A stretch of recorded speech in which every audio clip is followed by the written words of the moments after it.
Me da mucho gusto que Guillermo haya aceptado darles una plática sobre la computación cuántica, ¿no? Gracias por todo. Ya, gracias Pablo por la invitación. Siempre es un gusto encontrarme aquí con ustedes.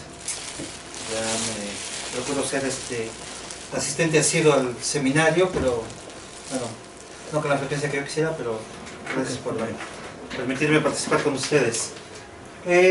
Quisiera hablar de las bases algebraicas del cómputo cuántico y después ver un ejemplo de algoritmo. El ejemplo de algoritmo cuántico es el de factorización de enteros. El problema del cálculo del producto de dos números pues es muy elemental, es muy rápido, y sin embargo la función inversa, dado un factor, dado un producto, encontrar esos factores es un producto computacionalmente difícil. Entonces este problema es la base de muchos protocolos criptográficos en la actualidad, y el algoritmo de Shor, de factorización de enteros, pues fue revolucionario en su momento, hace 20 años, cuando se planteó teóricamente, y hasta la fecha no ha habido una implementación completa porque todavía no existen las computadoras cuánticas. Pero en el momento en el que estas se construyan, entonces toda la criptografía actual va a sufrir en el sentido de que no va a subsistir, ¿sí? Entonces, en cuanto a los productos tensoriales, déjenme explicar un poco toda esta simbología que es muy complicada visualmente, pero la idea no es demasiado, es amedrentadora visualmente, pero no es demasiado compleja. Consideramos dos espacios vectoriales sobre el sobre el campo de los números complejos, y entonces por esta notación nos referimos a todas las transformaciones lineales de un espacio en el otro. Entonces U estrella viene a ser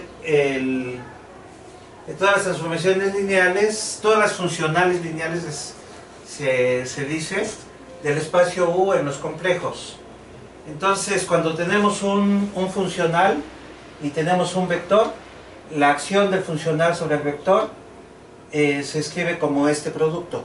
Esto, para los compañeros que estén familiarizados con la mecánica cuántica, se llama la notación de Dirac. Esto es un bracket. El operador izquierdo nombra al funcional lineal, y el operador derecho nombra al vector sobre el que se está aplicando. Entonces el operador del lado izquierdo es el brac y el operador del lado derecho es el ket, ¿sí? Es la notación de Dirac.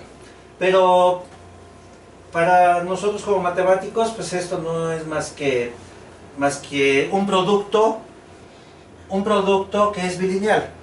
Esto está considerándose sobre el espacio de transformaciones lineales que están aquí, y esto es un vector, ¿sí?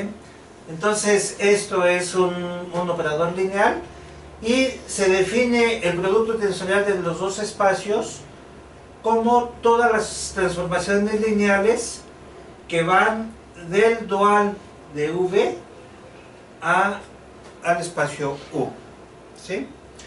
Entonces tenemos que el producto cartesiano se identifica naturalmente como un subconjunto del producto tensorial, y la manera de hacerlo es que, dados dos elementos en el producto tensorial de ellos, entonces se define un operador de aquí a acá,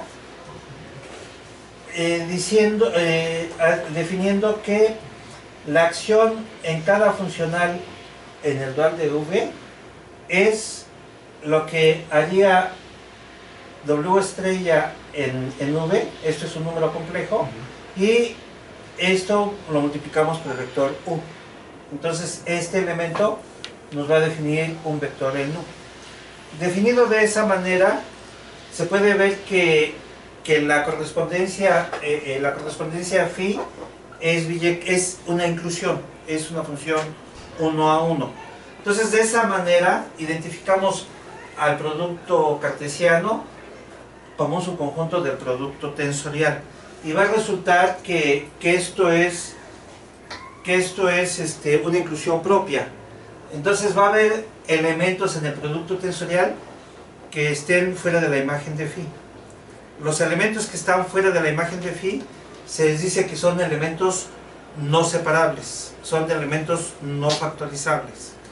Y en el contexto de la mecánica cuántica, los elementos que están en el producto tensorial y no son expresables y no están en la imagen de phi, se dice que son elementos, en inglés se dice entangled, en español decimos entrelazados, enredados, ¿sí? Entonces se puede ver que si tomamos una base del espacio U y tomamos otra base del espacio V, este de dimensión U de dimensión M, V de dimensión N, entonces los productos tensoriales de esta forma, tomando cada uno de una base y multiplicarlo por otro cualquiera de la segunda base, nos va a dar una base del producto tensorial, y eso significa que el producto tensorial tiene dimensión M por N. El producto cartesiano tendría la suma directa de los dos espacios, tendría dimensión M más N. Entonces ya se ve que el producto tensorial es muchísimo más grande que el producto cartesiano, y por lo tanto va a haber muchos elementos entrelazados. Cuando esto se planteó desde el lenguaje de la física, en los años 30, Einstein y Rosen y Podolsky hablaron de la incompletitud de la mecánica cuántica, porque va a haber objetos físicos que, estando entrelazados, no van a poder separarse. Esto chocaba con las ideas de la física de entonces y con la misma idea de Einstein de que la física esencialmente tiene que ser un proceso local, en el sentido de que lo que pase en una parte no tiene por qué afectar lo que pase lejos de ella. En ese sentido es la localidad de la física. Y otro contexto es la realidad. La realidad es que en ese contexto significa que un fenómeno físico queda completamente determinado por la medición de todos sus parámetros. En tanto que Pero yo creo que el comentario que hiciste anteriormente, Ajá. se me hace que sería válido en el corto plazo, ¿no? Porque tú no sabes a qué eventos físicos puede hacer ahorita que localmente no tengan trascendencia en ese momento, pero conforme el tiempo evolucione, puede que sí tengan, ¿no? O sea, pueden tener trascendencia, ¿no? Entonces, esto que menciona Pablo, pues se parece a lo que conocemos como el efecto mariposa, que una mariposa aletea sus alas en un extremo del Pacífico y se crea un huracán en el otro extremo del Pacífico. Tal vez en ese momento no tiene un efecto local, pero posteriormente sí. Pero aquí es independiente del tiempo, es como que el efecto de una medición en un punto determina por completo una medición en otro punto, porque las dos partículas quedan entrelazadas. En ese sentido se planteaba la paradoja EPR. EPR no por Ejército Popular Revolucionario, sino por Einstein, Podolsky y Rosen. ¿Sí? Entonces, Y el concepto de realidad es eso, que un objeto físico puede ser completamente especificado por la medición de todos los parámetros que lo determinan. Pero aquí esto no queda completamente claro. Entonces se hizo la discusión entre Bohr y Einstein si efectivamente la mecánica cuántica tiene o no razón de ser. El planteamiento de Einstein es de que había unas variables ocultas que seguramente podrían explicar el fenómeno de entrelazamiento o suprimirlo, excluirlo de la física. Y la idea de Bohr era que la modelación mediante ese tipo de técnicas pues se ajustaba a la realidad, entre comillas, física, ¿sí? Bueno, tenemos que así como podemos multiplicar espacios, podemos multiplicar transformaciones lineales. Y entonces, supongamos que tenemos una transformación L de un espacio V1 en V2, que sea una transformación lineal. Y tenemos una transformación K entre dos espacios U1 y U2. Entonces, las dos transformaciones lineales K y L pueden formar una transformación lineal del producto tensorial primero en el producto tensorial segundo. Y lo que hacen es que la acción del producto tensorial en un producto tensorial de esta forma es haciendo actuar K en U1 y L en V1. Y habiendo actuado ellos dos, formamos el producto tensorial. Entonces, definido de esa manera, se puede ver que este producto tensorial es una transformación lineal de este producto en este producto. En el contexto de del cómputo cuántico, podríamos pensar que U1 es un espacio de qubits y V1 es un segundo espacio de qubits. Cuando formamos el producto tensorial de ellos, estamos formando la concatenación de la partícula de información que contiene 1 con la partícula de información que contiene V1. Y esto es el registro conjunto. Y entonces si hacemos actuar K en la parte de información de 1 y L en la parte de información de V2, entonces esta es la acción conjunta en el core registro, ¿sí? Entonces, esto, como ven, lo podemos formalizar en el lenguaje de espacios de Hilbert y tiene una connotación física también. Entonces, el producto tensorial de las transformaciones lineales también se representa mediante una matriz. Y la matriz que representa la transformación es el producto de Kronecker de las matrices que representan a cada una de ellas. Entonces, si MK es la matriz formada por los índices, por los elementos con superíndice K, y ML es la matriz que representa a L, entonces la matriz que representa el producto tensorial es multiplicar a la matriz ML por el primer elemento de la matriz K, multiplicar a la matriz ML por el segundo elemento de la matriz K, y luego conjuntarlo, arreglarlo todo de acuerdo con la matriz MK. Entonces, como ven, aquí vamos a tener el número de renglones que resulta de multiplicar el número de renglones en ML por el número de renglones en MK. Y va a pasar lo mismo con las columnas, ¿sí?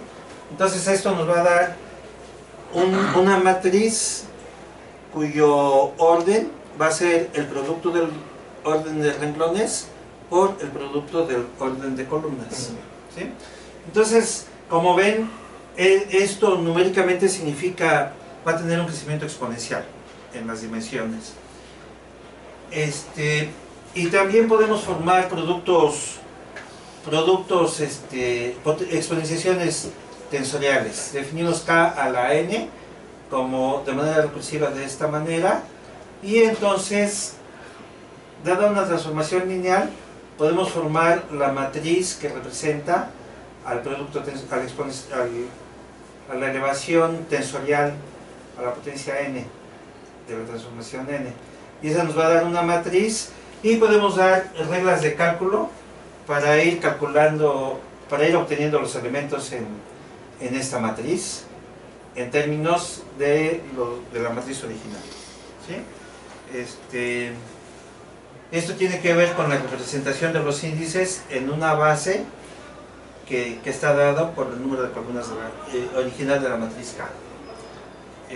El procedimiento es muy mecánico, pero es medio complicado. Déjenme saltarlo para no aburrirlos. Entonces, ya para realizar el cómputo cuántico, denotamos al conjunto de matrices con entradas complejas de esta manera, y si tomamos una matriz, entonces la matriz, la transformada hermitiana, el conjugado hermitiano de la matriz M, es la que se obtiene de intercambiar los índices y tomar conjugados en cada entrada. Una matriz es unitaria si es que MH por M es la matriz unidad. Eso significa que la inversa de M es MH.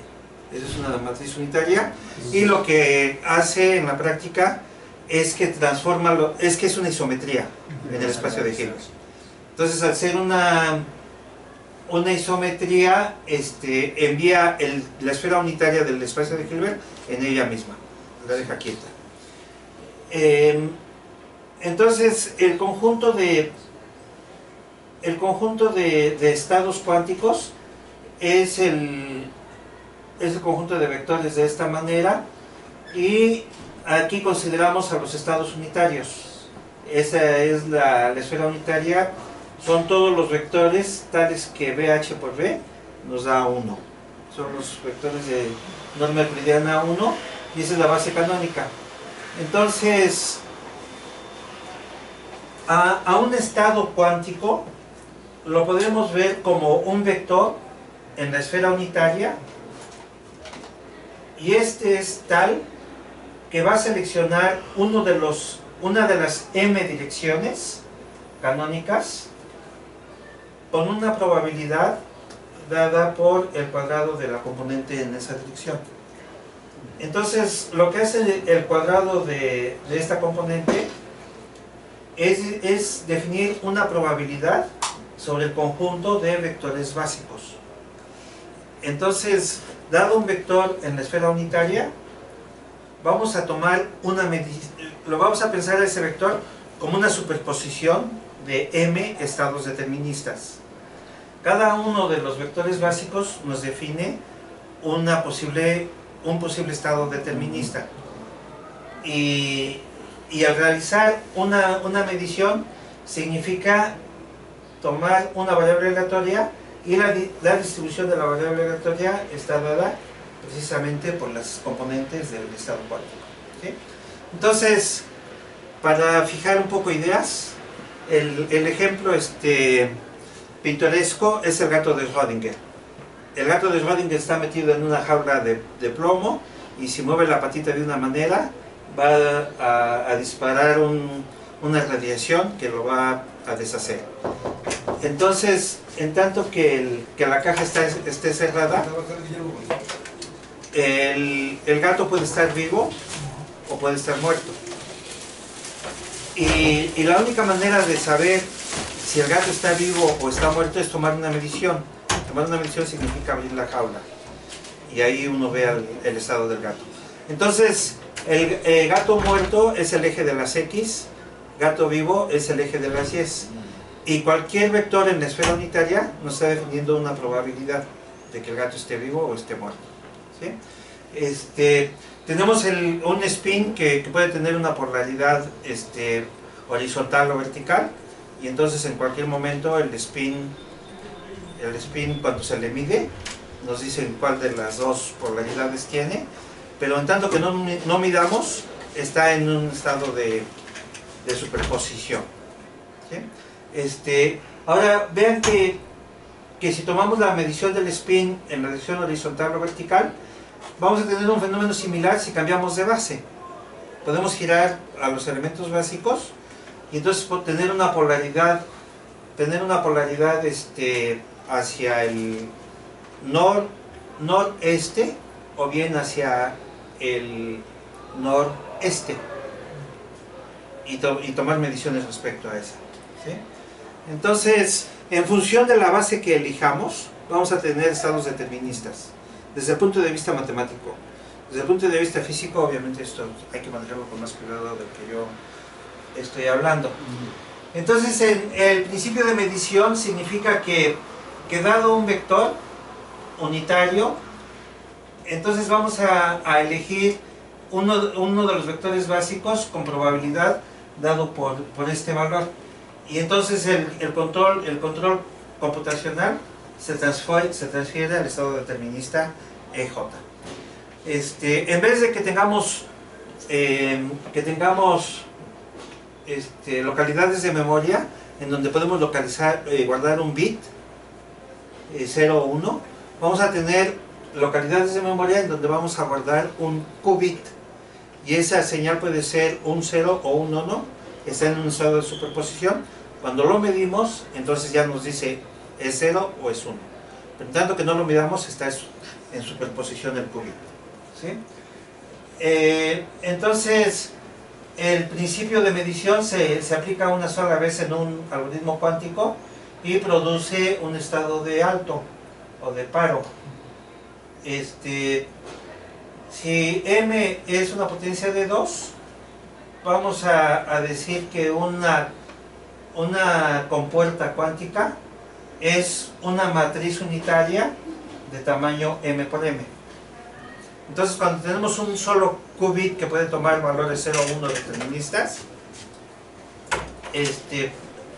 una transformación unitaria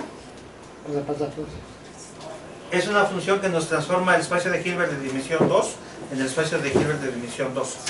Cuando tenemos 2 qubits, vamos a tener un 2 registro. Y ese estado 2 y el registro de 2 qubits puede asumir 4 posibilidades. Imagínense que tenemos 2 gatos de Schrödinger.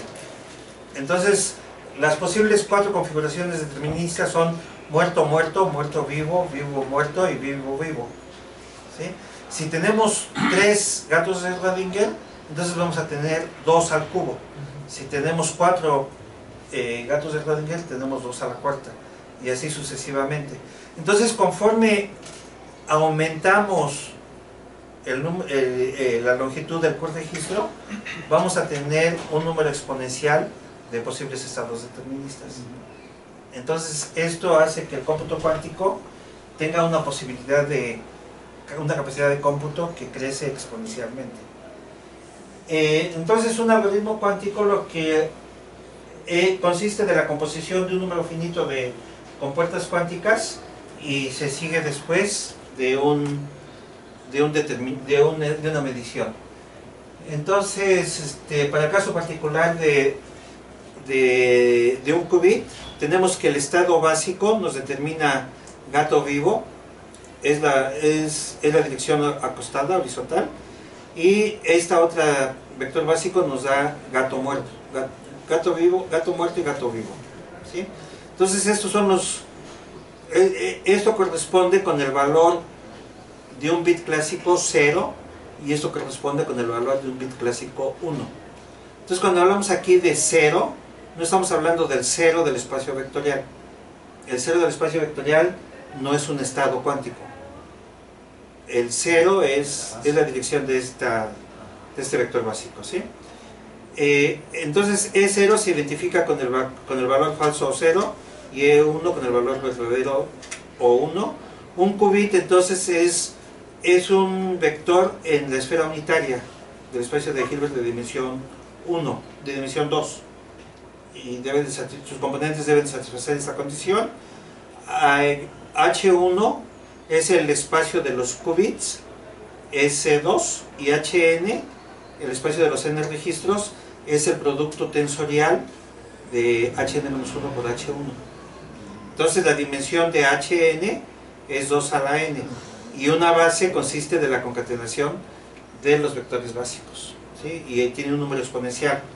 Entonces en la notación de Dirac se escribe de esta manera la dirección canónica correspondiente a este. Aquí estamos en una especie de Hilbert de dimensión n.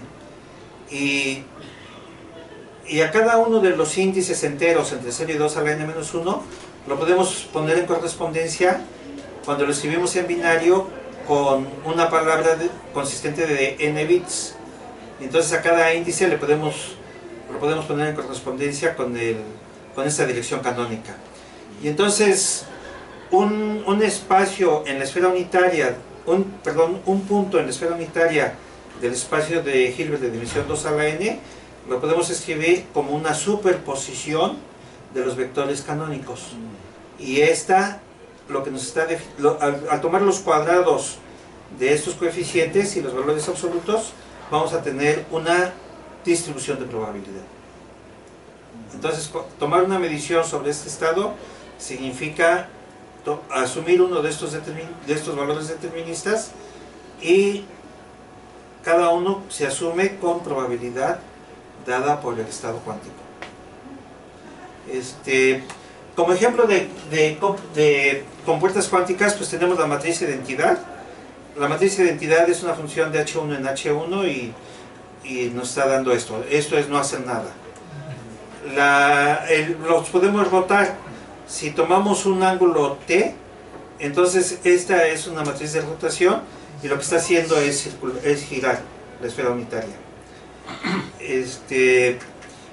La negación es que el 0 se convierte en el 1, el vector básico 0 se convierte en el vector básico 1 y el vector básico 1 se convierte en el vector básico 0. Entonces está cambiando de señales. Así que cuando multiplicamos por un estado cuántico por esta transformación unitaria, es un switching, nos va a intercambiar las señales. La transformación de Hadamard nos dice que transforma al vector horizontal, al vector E0, en el vector girado 45 grados y el vector 1 en el vector girado 135 grados. Entonces está haciendo un equilibrio.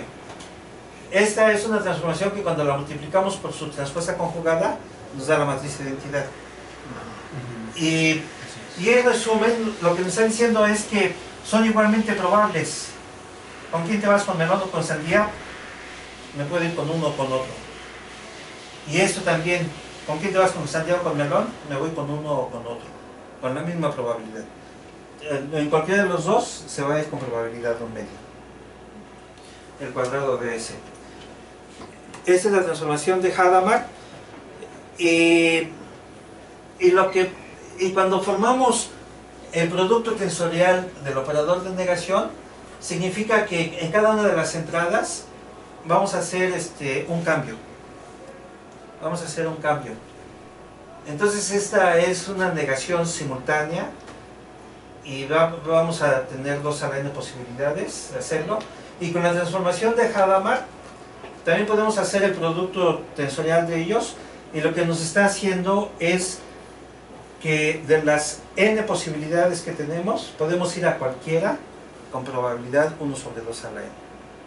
Entonces esto es que entre todas las n posibilidades que tomamos optamos por el promedio.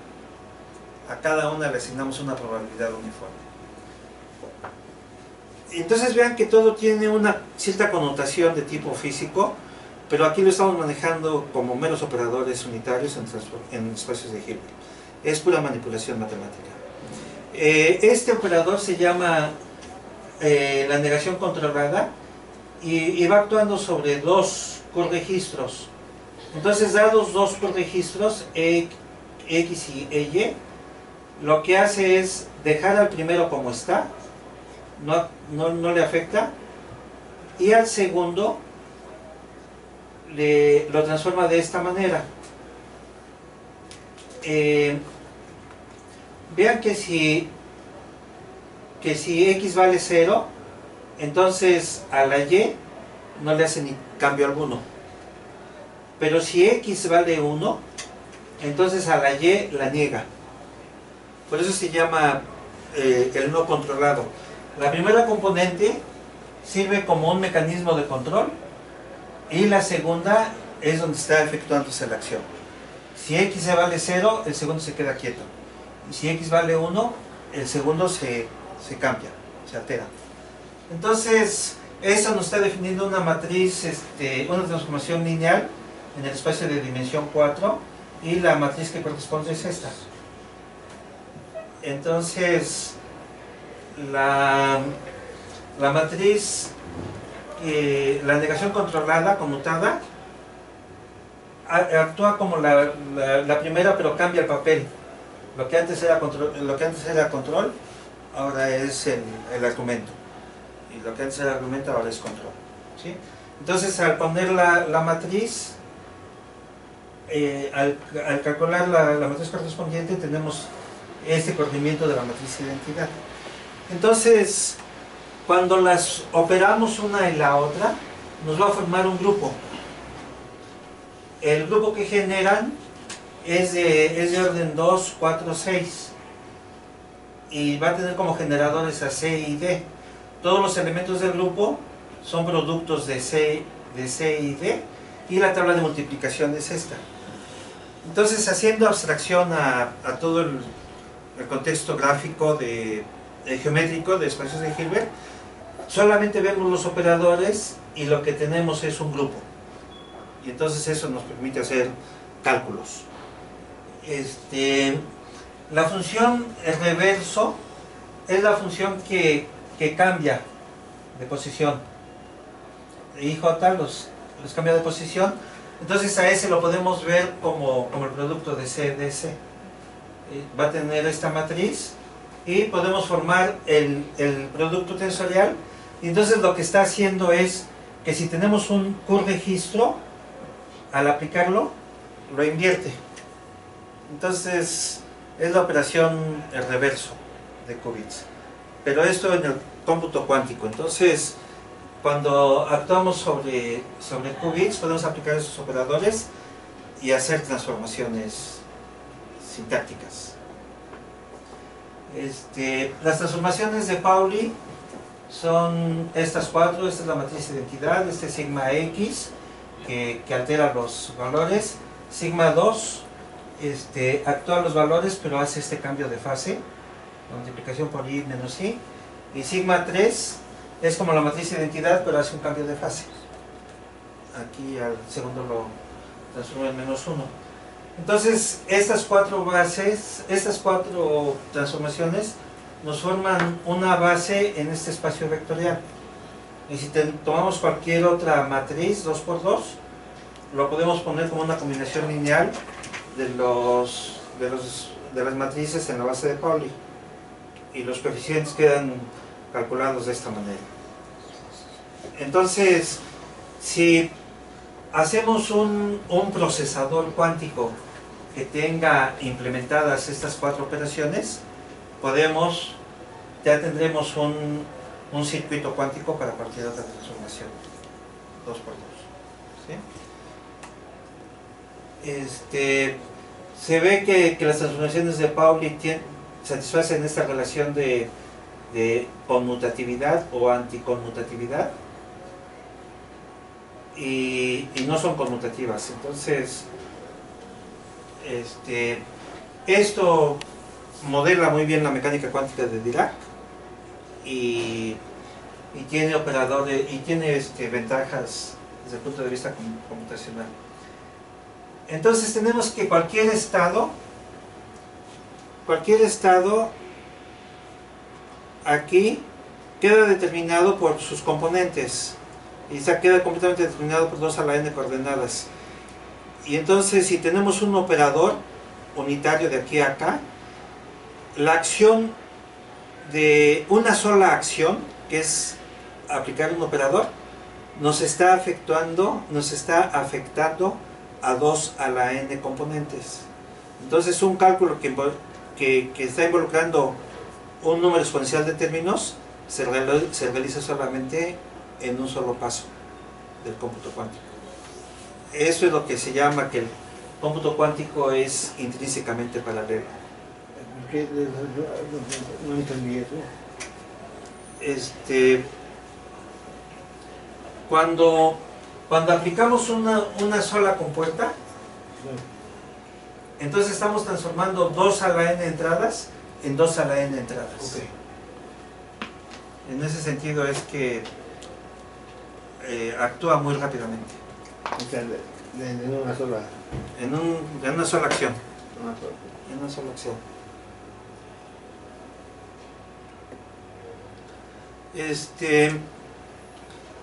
Se puede modelar muchas cosas con este formalismo, pero déjenme saltar esto, por favor, y dar una ilustración de un algoritmo cuántico.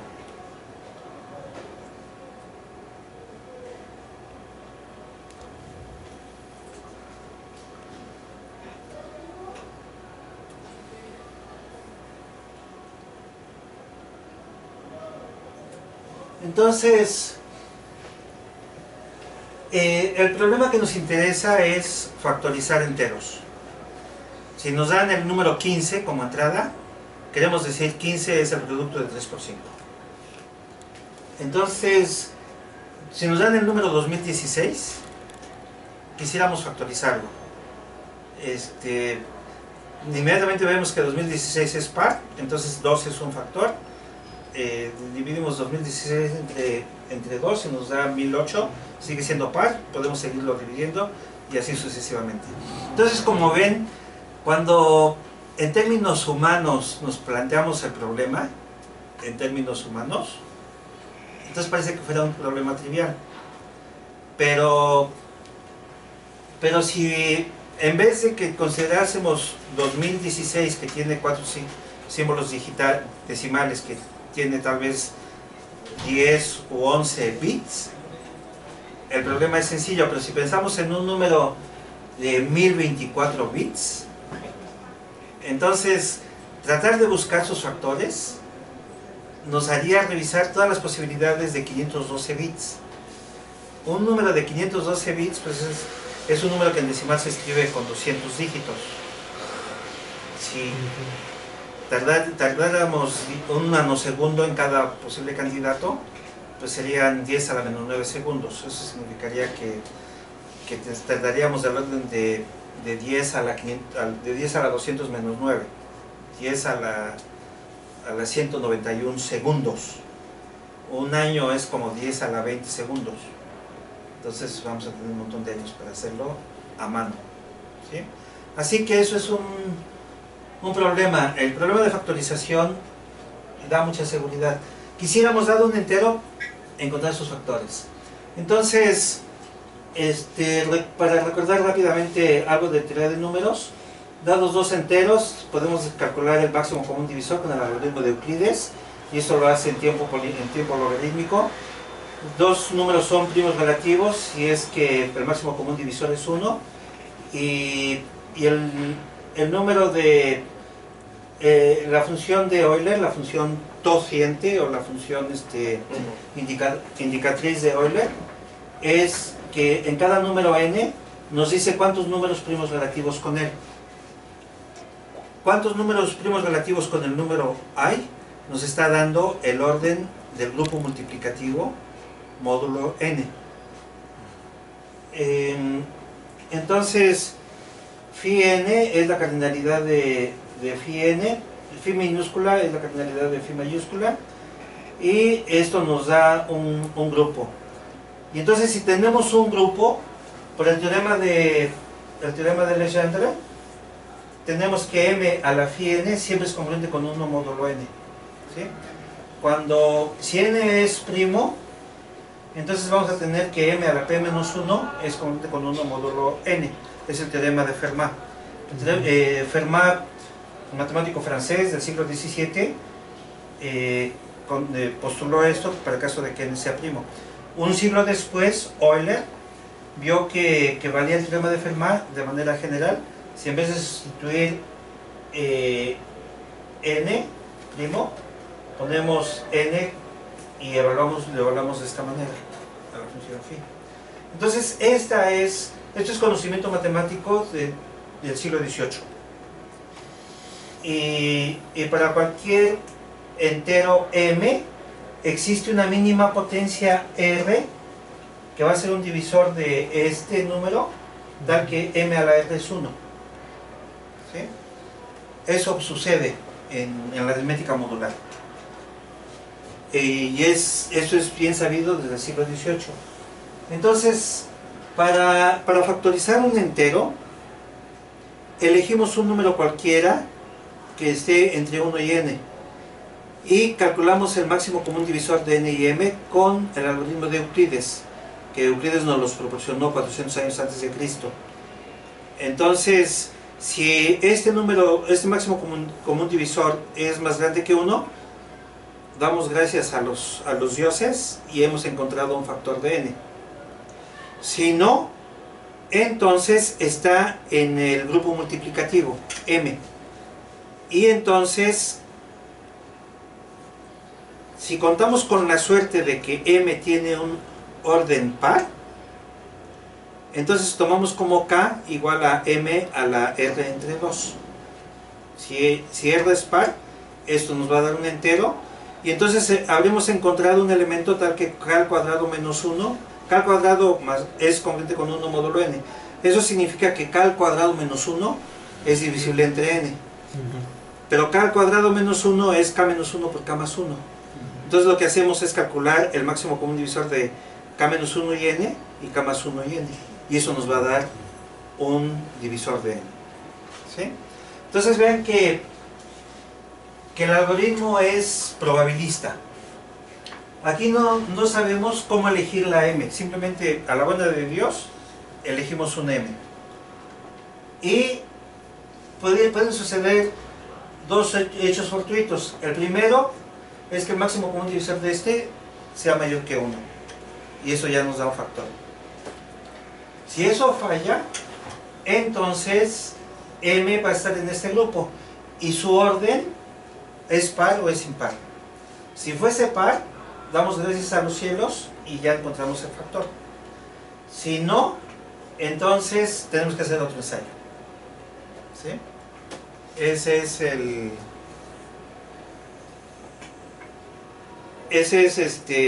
la cuestión. Y entonces el algoritmo va a ser exitoso si podemos encontrar un elemento de orden par aquí. Entonces, si m se elige aleatoriamente, la probabilidad de que m sea de orden par es 1 menos 1 sobre 2 a la l, donde l es el número de factores primos que tenga n. Si l tuviera muchos factores primos, entonces esta probabilidad es muy cercana a 1. Pero si n tiene pocos factores primos, tenemos una probabilidad como de un merenguero. Sí, a veces sí, a veces no le pegamos. Entonces, la probabilidad de que después de k intentos no hayamos encontrado una factorización es 2 a la menos kl, y eso tiende a cero muy rápidamente. Así que ese es el primer problema. Y el problema más grande es que, como no conocemos la factorización de n, no conocemos phi n, y entonces no sabemos cuál es el orden que puede tener m. Ese es otro problema, porque sabemos que en la naturaleza del problema eso está bien definido y m tiene un orden bien definido, pero como a priori no conocemos la factorización de n, no conocemos esto, y por lo tanto no podemos calcular el orden de m. Ese es eso. Entonces tenemos que si nos referimos como nu al tamaño de n, y el tamaño de n es el número de bits que necesitamos para expresar a n, entonces tenemos que O de n es O de 2 a la nu. Eso nos está dando un algoritmo exponencial para hacer una búsqueda exhaustiva, lo cual no es posible realizar. Entonces el algoritmo de Shor lo que hace es resolver este problema en un tiempo polinomial respecto a nu. Y eso es la ventaja cuando tengamos computadoras cuánticas, podríamos implementar el algoritmo de Shor y resolver el problema de factorización en tiempo polinomial, ¿sí? Esto no se puede hacer y por lo tanto la criptografía es robusta. Para calcular el orden de un número, procedemos con un algoritmo cuántico, y entonces el número de qubits que vamos a necesitar es kappa, en donde kappa es tal que 2 a la kappa esté por arriba de n cuadrado y por debajo del doble de 2 a la n cuadrado. Eso significa que kappa debe ser el doble del logaritmo de n. Entonces vamos a trabajar con kappa más nu, qubits. Nos fijamos en el espacio de los k más nu registros, y ese es el producto tensorial de estos espacios de Hilbert. Entonces vamos a definir un operador que a cada vector básico de aquí multiplicado por un vector básico acá, lo vamos a transformar de esta manera. Vamos a dejar el primer qubit como está, y el segundo lo vamos a modificar con un manejo de índices donde f de ij es j más m a la i, módulo n. Entonces esto nos está como estamos diciendo cómo se transforma un elemento básico en cuál elemento básico, pues esto nos está determinando una transformación lineal de este espacio en este espacio. Y si ocurriera que el orden de m es una potencia de 2, entonces podemos considerar el operador de Hadamard, y cuando formamos el producto tensorial del operador de H con la identidad, vamos a obtener esta acción. A este elemento lo llamamos S2, y entonces nos fijamos en los índices que son congruentes con... Vamos a definir para cada índice J el conjunto de I's tales que I sea congruente con J módulo R, que es el elemento al cual le queremos calcular el orden. Entonces estos J's nos van a dar un recubrimiento de este conjunto de índices. Así que a S2, que es este producto, lo podemos reagrupar de esta manera. Es una manipulación puramente de tipo algebraico, y lo que estamos haciendo es ir agrupando vectores básicos. Entonces cuando tomamos una medida sobre los vectores de esta forma, vamos a tener que eso nos va a definir un vector más pequeño, donde los coeficientes están dados de esta manera. Puede verse que esta función es periódica, y si es periódica, entonces se va a actuar, nos va a dar sus periodos mediante la transformación de la transformada directa de Fourier, la transformada discreta de Fourier. Si a este vector le aplicamos la transformada directa de Fourier, entonces por definición cada uno de los coeficientes se va a multiplicar por potencias de la raíz primitiva de la unidad. Y la transformada discreta de Fourier nos va a definir una función biyectiva entre los conjuntos de índices, entre los vectores de dimensión 2 a la n. Entonces calculamos la transformada, lo reagrupamos de esta forma, y entonces como estos son raíces de la unidad, al sumar estos coeficientes vamos a obtener el valor 1 o el valor 0. Y entonces cuando hacemos una medición, vamos a obtener un número de esta forma, donde T0 está entre 0 y R menos 1, y cada uno con probabilidad R menos la inversa de R. Si la T0 esta fuese 0, entonces no, el trabajo que hemos hecho no nos sirvió. Pero si fuera algo distinto de 0, entonces vamos a tener que esto que está aquí, T0 entre R, es un número racional, y los valores R0 y R1 nos van a dar una nueva instancia más pequeña. Ahora podemos formar la potencia m a la R1 y vamos a tener una instancia del mismo problema, pero con un exponente cuyo orden va a ser menor, va a ser más pequeño. Y podemos continuar así hasta que lleguemos a la unidad. Cuando llegamos a la unidad, ya habremos calculado el orden del elemento original. Bien. Bueno, todo esto es un juego de cálculo simbólico. Vean que está involucrada las transformaciones geométricas de espacios de Hilbert. La composición de los operadores los podemos meter en un grupo y manipularlos simbólicamente. Y al final está la teoría de números. Entonces, de esa manera vamos a poder calcular el orden de un elemento. Entonces aquí tomamos n, que es el número que queremos factorizar, elegimos un número m, que si falló el primer cálculo del máximo común divisor y obtuvimos un 1, entonces estamos seguros que m está aquí. Y vamos a añadir la suposición extra de que m sea una potencia de 2. Entonces nos va a dar el algoritmo el orden de m en el grupo multiplicativo de Zn. Entonces definimos nu de esta manera, kappa de esta manera, calculamos la transformación Bm de este espacio de Hilbert en este espacio de Hilbert, como lo mostré.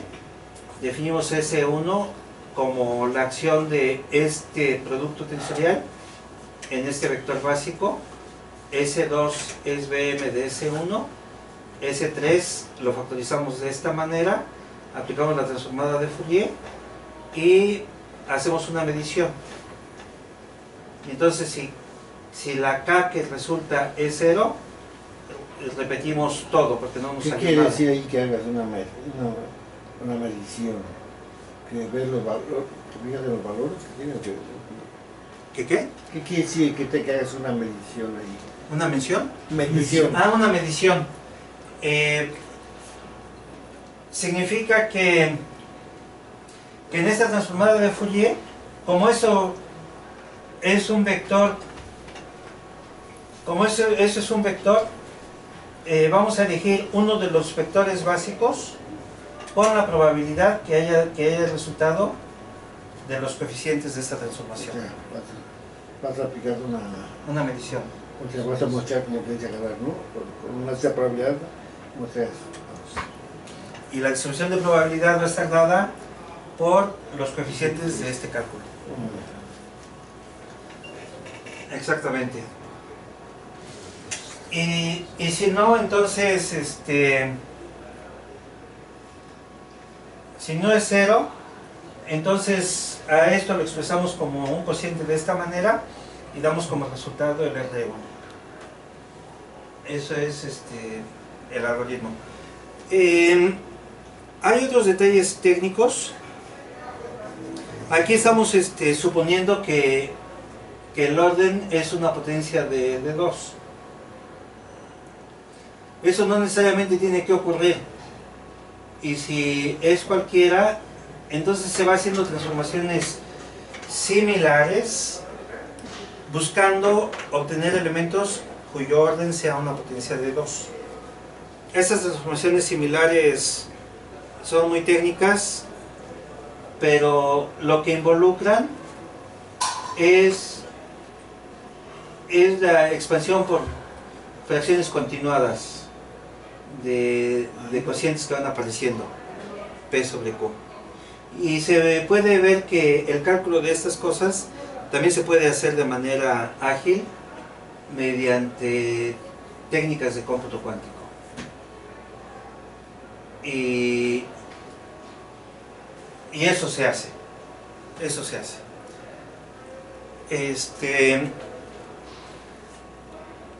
Cuando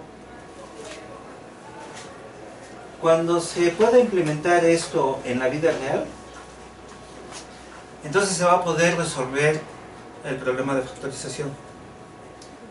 Actualmente todas las comunicaciones modernas se basan en SSH, que es el estándar de Internet, SSL, que es el estándar de Internet de comunicaciones seguras, y en ese estándar se usa el algoritmo de cifrado RSA, de Rivers, Amiri y Adleman.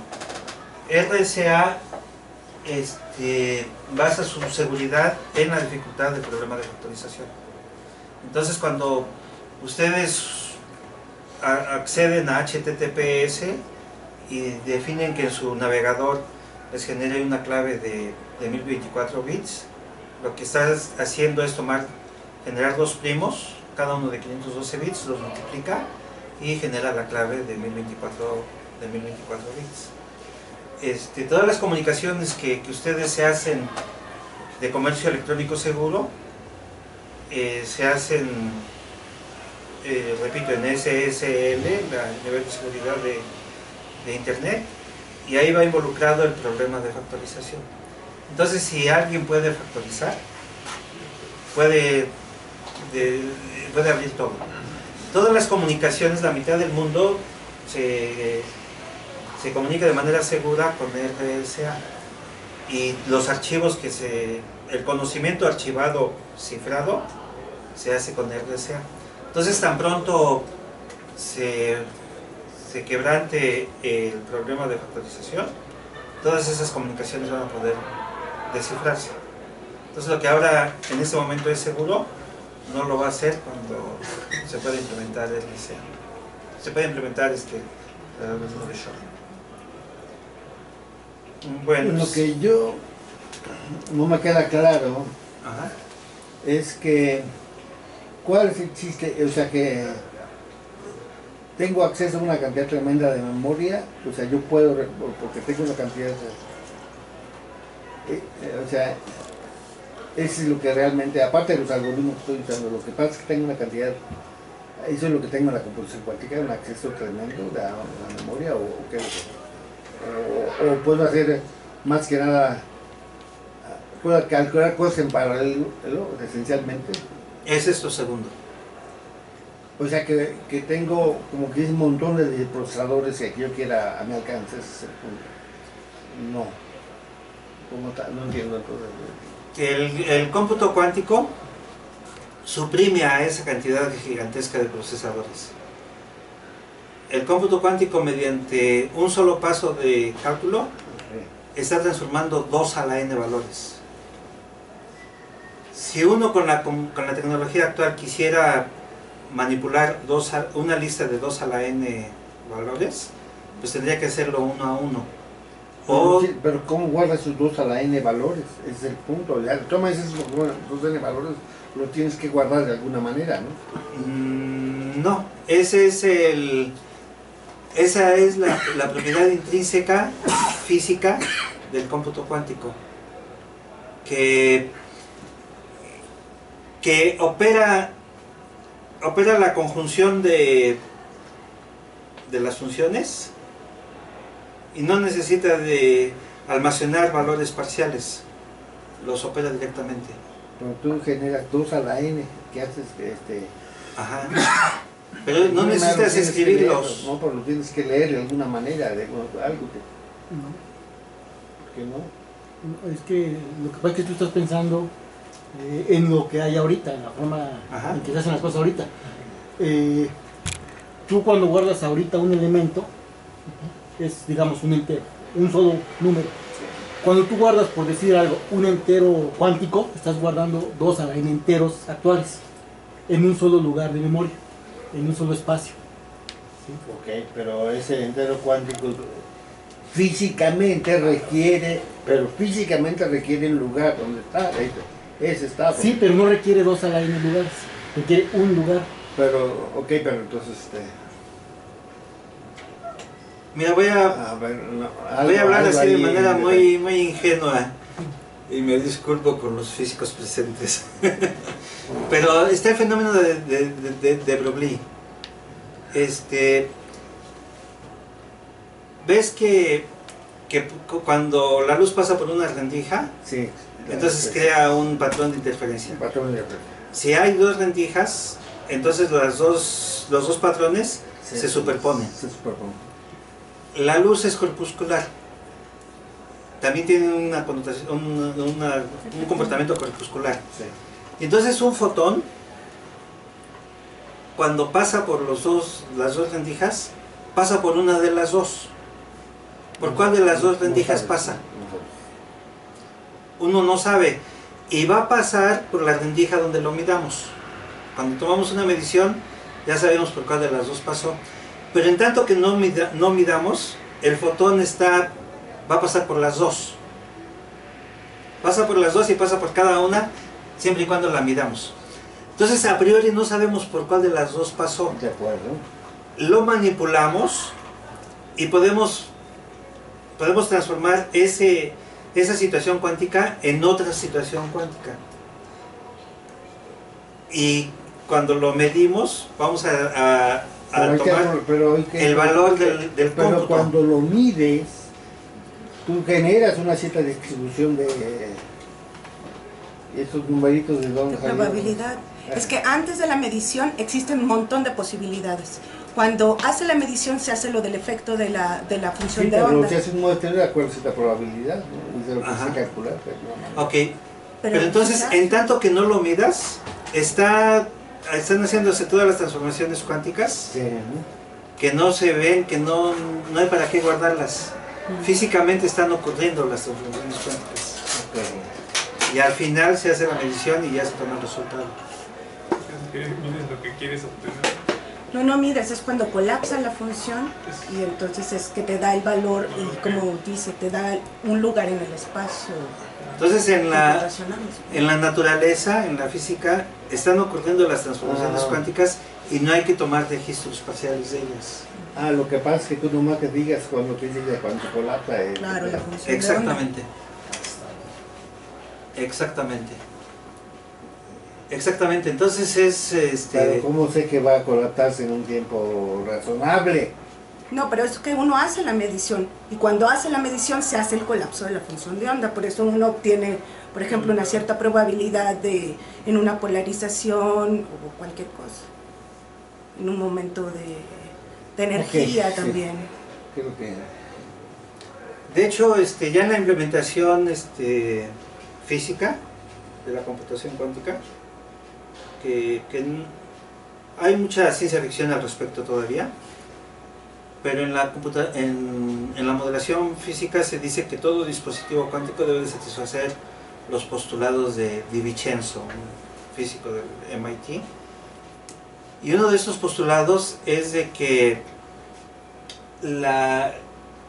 el tiempo de superposición de un estado cuántico debe de ser suficiente para que se pueda aplicar un operador unitario, porque puede haber un desfasamiento en tiempos y entonces si se tarda más en la aplicación del operador al tiempo de superposición, pues no se va a poder operar cuánticamente.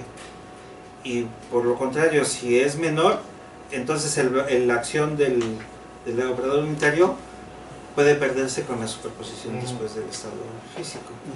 Entonces ahí debe de haber mucha coordinación de los tiempos. Entonces ahí está, ese puede ser el problema, digamos, realmente, ¿no? Así es. Les decía Para que se tengan esas características. hay mucha ciencia ficción al respecto, o mucha ficción al respecto, porque hasta el año 2000, Nielsen y Cheung, investigadores del MIT, 2002, que son muy famosos en el cómputo cuántico, decían que podían sincronizar hasta 6 qubits, podían superponer hasta 6 qubits, y utilizando ese algoritmo podían factorizar a 15 como 3 por 5. Entonces es medio ridículo, ¿no? Tanto matarse, pero El año pasado, a finales del 2014, una empresa canadiense, D-Wave, anunció que ya estaban vendiendo computadoras cuánticas de 1000 qubits. Entonces, para esos 1000 qubits, estos valores, estos valores al factorizarlos ya pueden ser 1000. Entonces la nu es el número de bits que se tiene y la capa es lo restante. Eso significa que con 1000 qubits ya podrían factorizar números de hasta 20 bits. Entonces de 3 anteriores subieron a 20. Pero la criptografía actual ocupa números del orden de 1024. Entonces todavía estamos por debajo. Pero también usuarios de D-Wave dicen que no necesariamente se comportan como dicen que se debe de comportar el cómputo cuántico de ellos.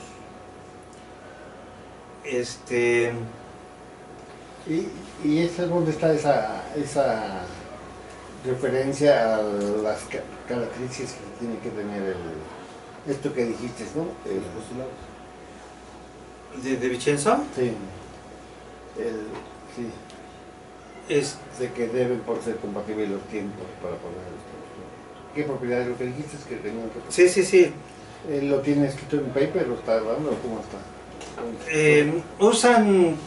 Usan métodos basados en nanofísica, nanopartículas, Sí. componentes de nanotecnología. Sí. Usan componentes de nanotecnología y supuestamente pueden modelar hasta 1000 qubits. Todavía los reportes de Nielsen y Cheung se basaban en fenómenos NMR, Nucleomagnetic Resonance. La N no recuerdo exactamente qué es, pero la M y la R es Magnetic Resonance. Y esto es más difícil de controlar, de llevar a la práctica. Las componentes de nanotecnología de D-Wave ya se pueden construir en electrónica de silicio, supongo. No sé cómo sea. Solamente sé que es una parte de nanotecnología. Pero pues también son parte de los principios de la mecánica cuántica, ¿no? O sea, la mecánica cuántica nos dice que mediante transformaciones unitarias uno puede ir de un estado a otro y portándose de manera bien, con dado ciertas características físicas. Pero esos son los principios que se usan y ya las modelaciones pues, computacionales son usando más herramientas, pues. Pero son juntando los dos principios. Pero debemos tomar en cuenta de que el mundo, la mecánica cuántica no es el mundo, es una modelación que hasta ahora les ha funcionado, bueno, pero no es ya la última descripción del universo ni la realidad. O sea que esto hasta ahorita se usa porque camina, ¿no? Y yo entiendo, y he visto, y yo he leído mucho ahorita la actualidad, pero pues ahorita la usamos porque funciona. Durante mucho, también usamos la mecánica newtoniana durante 4 siglos, es que ¿verdad? sigue funcionando. Y caminaba. Es que sigue funcionando ambas. Pero a cierto nivel, ok, pero exacto, a cierto nivel, pero cuando, ¿verdad? O sea, tenemos modelos, pero yo creo que, cuidado, ¿no? Yo no estoy de acuerdo con los físicos en identificar la realidad con la descripción matemática que les estamos prestando. Momento, ¿no? Momento, porque nosotros sabemos las herramientas y tenemos esta dificultad, si no es la verdad, ¿no? Es un modelo que creemos que, bajo ciertas condiciones, pues la realidad es otra, la realidad no se acerca a nuestros modelitos, ¿no? Sí. Ese es el punto, ¿no? Bueno. Sí, esto que les presenté es desde un punto de vista puramente matemático. Entonces, el cómputo cuántico es bonito por las implicaciones algebraicas no se ve, y geométricas la escritura se ve muy bonita, eso sí. y geométricas que tiene. Pero padre, eso se ve muy padre, sí. Ahora ya la parte de implementación Es la parte son muchísimos problemas los que hay. Y ya la explotación tecnológica, pues obviamente es mucho mayor. Sin embargo, ha habido buenos avances. Todavía estamos qué bueno, está bien, qué bueno. ¿no? Y ha habido muy buenos avances. Qué bueno, Y sí, Yo creo que actualmente la discusión en la física de este dilema o discusión entre, ¿cómo se llama? Se me fue la palabra, la discusión entre Bohr y Einstein, pues igual sigue ¿De siendo... localidad o de no completar de la mecánica cuántica? Sí, Exactamente. esos son problemas filosóficos que siguen Y habiendo. ahí iba. Al final se convierte en un problema filosófico. Claro. O sea, el concepto de realidad es un concepto no solo físico, pues. Así es. No sé, lo que pasa es de que estamos muy experimentales, ¿no? Realmente la realidad es esa, que experimentamos algo mientras camina todo dar, pero a veces, no sé, ahorita yo, por ejemplo, algo impresionante que puede ser maravilloso, pero también muy preocupante, es el pleito ahorita que vi de esta máquina que tiene para modificar los genes, ¿no? Que tienen, ¿no? ¿No vieron ahí que hay un pleito legal, no sé si en Estados Unidos, donde hay dos cuates que quieren patentar un decodificador, algo que permite manipularla? Mi madre, caballero, eso pues suena lindísimo, pero suena terrible también, ¿no? Porque ya la aplicación práctica que se hace con esto, y estamos partiendo de que podemos pronosticar los resultados, ¿no? O sea que realmente no estamos creyendo de que pero la verdad es que es posible, porque la gente se han producido cosas lindísimas en medicina y estas cosas, pero después cuando la gente encuentra los efectos secundarios, ahí es donde la gente se espanta, ¿no? Porque inicialmente todo es lindo, pero... Así es. No, pues hay una cosa muy bonita de la mexicana esta que acaba con el grupo de la UAM, que acaban de producir ahí, usando nanotecnología, la cura esta para... Cosas de cáncer y todo. Para ¿cómo le llama? El pie diabético. Ah, bueno. Se llama pie diabético, ¿no? Que se llaman, ¿no? Ajá. Y hay un grupo ahí de 10 mujeres, además son 10, lo presumen, ¿no? Son 10 doctoras en física, que tienen un grupazo ahí bárbaro, y aparentemente con nanopartículas te garantizan una cura. Está impactante, la verdad, sinceramente yo no sé, pero está impactante, hermano, las cosas que dicen, ¿no? Sí. Sí, obviamente que una cosa es la mecánica cuántica y la física y considerarlo como una explicación final de la naturaleza, y otra es el uso tecnológico. Entonces, esta modelación matemática tiene implicaciones de tipo computacional y se puede realizar físicamente, se puede, entre comillas, con diferentes modalidades, y se utiliza tecnológicamente.